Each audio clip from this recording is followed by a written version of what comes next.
Hi everybody, this is Clate, and welcome to Clate Culture.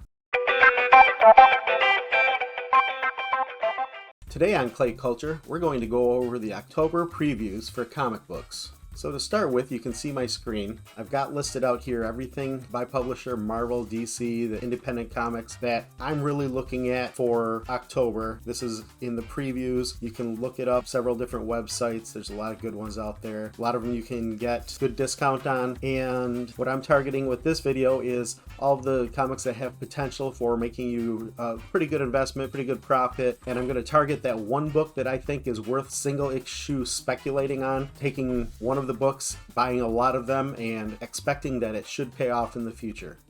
So let's take a look at this. To start off with, we'll go through Marvel, and I'll go through alphabetically. I've got my 3 different categories here where I classify whether I think it's going to be a first appearance based on the solicitation, whether it's a #1 issue, and whether it's a cover that's worth collecting mainly for the cover or only for the cover. So to start with, I've got Amazing Spider-Man 76. I don't think it's a first appearance of anything. I don't think it's a #1 issue, but the cover is a really cool cover if you choose the Joe Jusko variant. And the solicitation goes on in more detail, but it says the unthinkable happened. That's the only thing that I really pulled out of this, so who knows what happens. I guess you have to buy the comic if you want to find out. The next one, Daredevil 35, not a first appearance, not a first issue. The cover is pretty cool. As you can see, this is the Chichetto variant that I would go with, and it's Bullseye versus Elektra. This is something that doesn't happen very often, so when it does, you want to get it, you want to read it. Defenders #3, it looks like it could be the first appearance based on the solicitation, the debut of the deadly Moradun, the maker of magic itself. It's not a #1 issue, and the cover, the Rodriguez one, is pretty cool, but I don't think that it's going to be going up in value just based on the cover. The next one is Eternal Celestia #1. I don't think it's a first appearance, but it is a #1 issue. The cover, the solicitation says, "There is no God for the Eternals. The truth of their existence has been revealed. How do the Avengers of 1 million BCE figure into it?" Then there's Eternals Forever #1. It's not a first appearance, I don't believe. It is a #1 issue, and I don't think the cover is that fantastic. There's a knock variant for this one. Deviants have captured Icarus. Icarus has been brainwashed into assassinating Ajax. Again, the knock cover. Immortal Hulk #50. This is the final issue of the ongoing series. You can see last issue of Immortal Hulk. They'll be kicking it off with a new Hulk #1.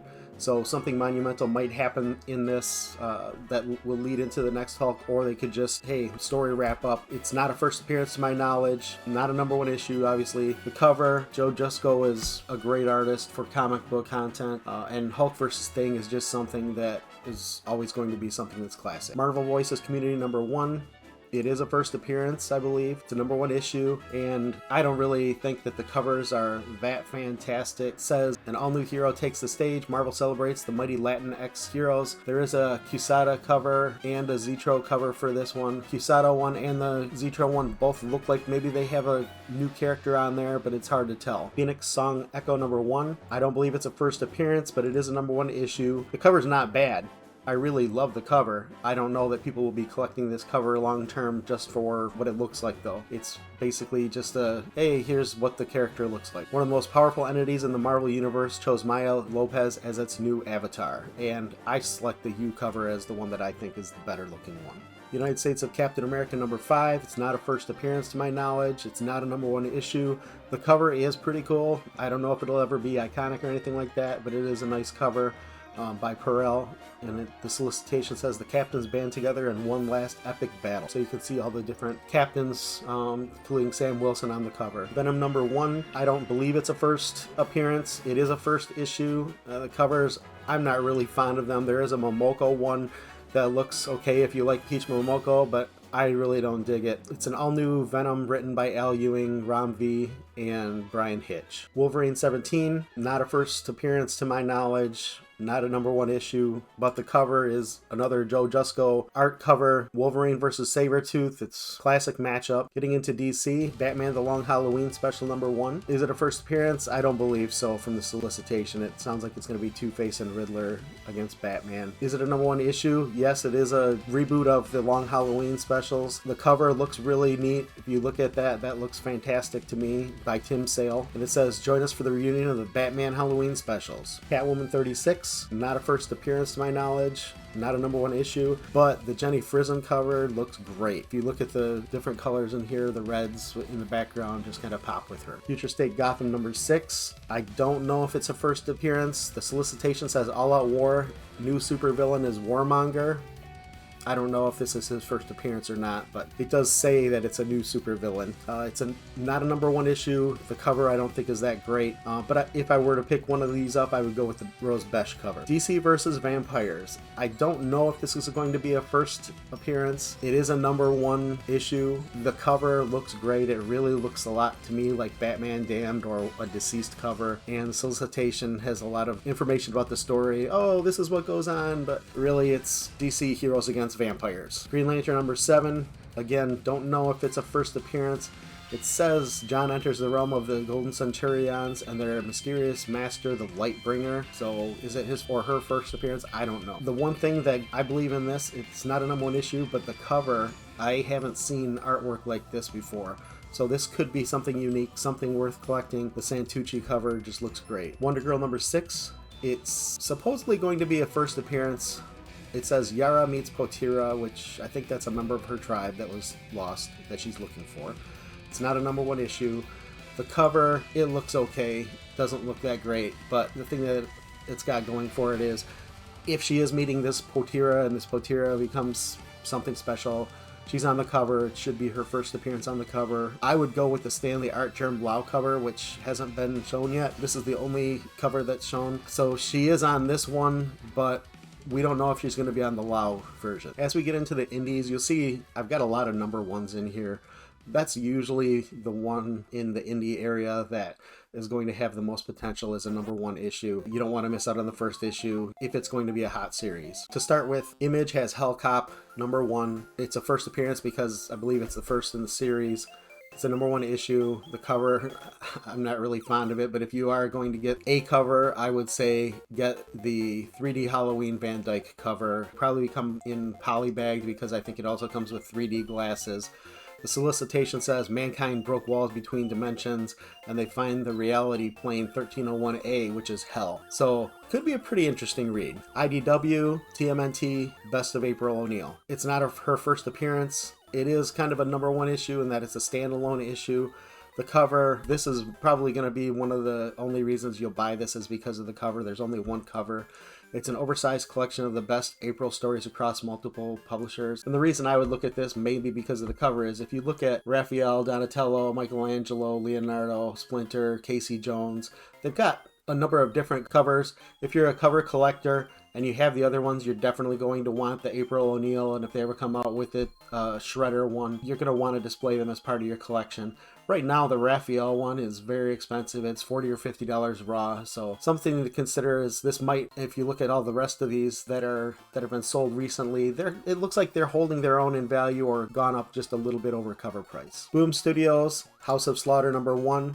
So this is kind of like an add-on or spin-off to Something's Killing the Children. The House of Slaughter, Aaron Slaughter, is part of her house, and he falls for a mysterious boy who's destined to be his competition. Is it a first appearance? Well, probably, whoever this mysterious boy is, so I guess we could change that to yes, or even question mark. Probably yes. Is it a #1 issue? Yes. The Free Comic Book Day version of this book, it's in high demand from a lot of people. People are even buying it on eBay for $5, $10. The cover, if you do get one of the covers, I think the Sheehan foil intermix variant is going to be the one to get. It's not much more expensive than the rest. Dynamite Studios, Barbarella #4. It's not a first appearance. It's not a #1 issue. This is strictly a cover buy. If you look at this cover, this is fantastic artwork. There are going to be a lot of people who are going to be all over wanting to have this for probably years to come for only that reason. If they want it, a lot of collectors love very unique special artwork, especially if it's going to be the original. So if other comics or other covers mimic this cover, this is going to be the original one that people are going to be going after. So this is why I would look at investing in this one. Aftershock Chicken Devil #1. First appearance? I believe so, since it's a first issue. The cover is also a pretty fun cover by. The solicitation says Mitchell Moss co-owns a chain, that's a chain, of Memphis chicken restaurants. And he gets involved with the mob, or his partner gets involved with the mob, so then he has to become this superhero dressed up. It's going to be a fun read. The cover is very fun. I think this is one worth taking a stab at if you're interested. Second Sight Studios. Alt Control Delete #1. First appearance? Yes. Check. #1 issue? Yes. Check. Cover? I'm not really impressed with this. If I were to go with one of the covers, it would be the metal cover. It says, in a world where XP is currency, a jaded professional gamer must decide between rankings and love. So who knows if years from now this could be kind of a bigger story that's grown related to people that play video games. Who knows? Vault Studios, The Rush #1, the first appearance, I believe. #1 issue, cover, again, not really excited about them. If I were to pick one, I would definitely go with the Simmons cover. The scenario is the 1899 Yukon Territory. They're in a blighted valley. There's giant spider tracks and haunted forests, so could be a good read. And finally, Zenescope Entertainment, Tales of Terror Annual Goddess of Death #1. Is it a first appearance? I'm not really sure. I don't read a lot of Zenescope, but it very well could be. #1 issue, yes it is. And the cover is just really attractive art. And then the solicitation says, Curious is the Goddess of Death. So there are multiple covers for this. The cover that is most interesting, I think it's beautiful artwork, is the Tau cover C. This is something that I could see people are going to be wanting to collect and go after big time. So something else interesting that I wanted to show, when we take a look at the September selections, I had gone through all the solicitations for all the different books, shared them, gone through them. And my pick for last month was Ultimate Comics Fallout #4 Facsimile Edition. Reprinting Ultimate Fallout #4, had the Bagley cover. Again, it's just a reprint. I explained why I thought it was going to be worth getting. I told you that that was the one that I actually had placed an order for. I ordered 100 copies of this. And I wanted to show you that the place that I get my comics from, they do have Dynamic Forces, where you can order Ultimate Comics Fallout 4 Facsimile Edition, which was from September, but they usually take them and then it's a month later. CGC graded. So this is the exact same solicitation, except if you look at it, it says CGC graded 9.6 or higher. So Dynamic Forces gets a bunch of them, does exactly what I'm planning on doing. They get a bunch of them, they submit it for grading, they spend their $20 or whatever to get it graded. They get back a bunch of 9.6s and 9.8s, and then they resell them. So retail $80. You can get at certain places percentage off pre-order. I could get a percentage off here, but still, you can see that already the retail price of a 9.6 or 9.8 of the Facsimile Edition is going for $80. So definitely this confirms that if you're going through and you're going to be buying a new comic, and it's something that's really important, you can turn around, get it graded. It's going to be worth quite a bit to start with. So what's my pick for this month? If we take a look at all of these, a lot of great covers. Let me scroll through a few of them here, show you some of the most beautiful covers.